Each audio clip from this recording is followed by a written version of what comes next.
Il faut bien comprendre que le programme de cycle 4 s'inscrit dans un cadre plus large qui est celui du socle commun de connaissances, de compétences et de culture. C'est le socle commun qui indique les grandes orientations et les objectifs à atteindre en fin de scolarité obligatoire.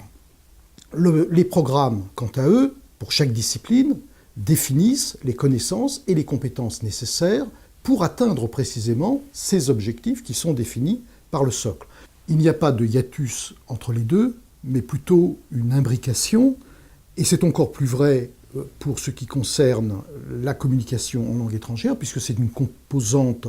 du domaine 1 des langages pour penser et communiquer, et que le programme de langue explicite ce qui est attendu dans chaque activité langagière, en reprenant les descripteurs désormais bien connus du cadre européen commun de référence pour les langues, et les niveaux A1, A2, B1, en fonction du niveau visé, selon qu'il s'agit de la première ou de la seconde langue.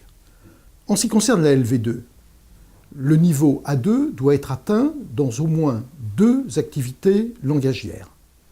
Si c'est le cas en fin de cycle 4, on considérera que l'élève a pour cette compétence du socle une maîtrise satisfaisante, voire même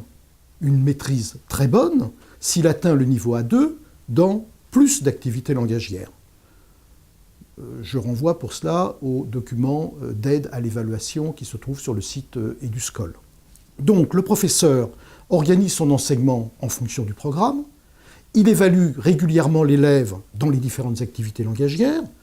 de façon progressive évidemment, d'abord au niveau A1, puis au niveau A2, éventuellement au niveau B1 ensuite, comme il le faisait jusqu'à maintenant. Ces évaluations seront prises en compte pour enseigner le livret scolaire unique, et au vu de ces évaluations, le professeur pourra également déterminer le degré de maîtrise atteint pour cette composante du socle. Pour le professeur d'allemand, c'est l'activité principale, c'est l'aspect principal, mais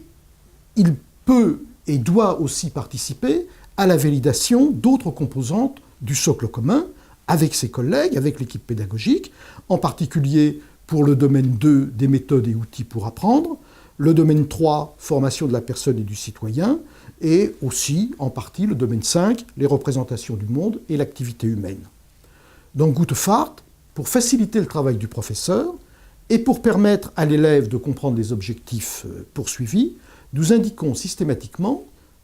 dans chaque unité et dans chaque station, les savoir-faire qui sont visés, en établissant les correspondances nécessaires entre les domaines du socle, les niveaux du cadre européen et les connaissances et compétences définies par les programmes.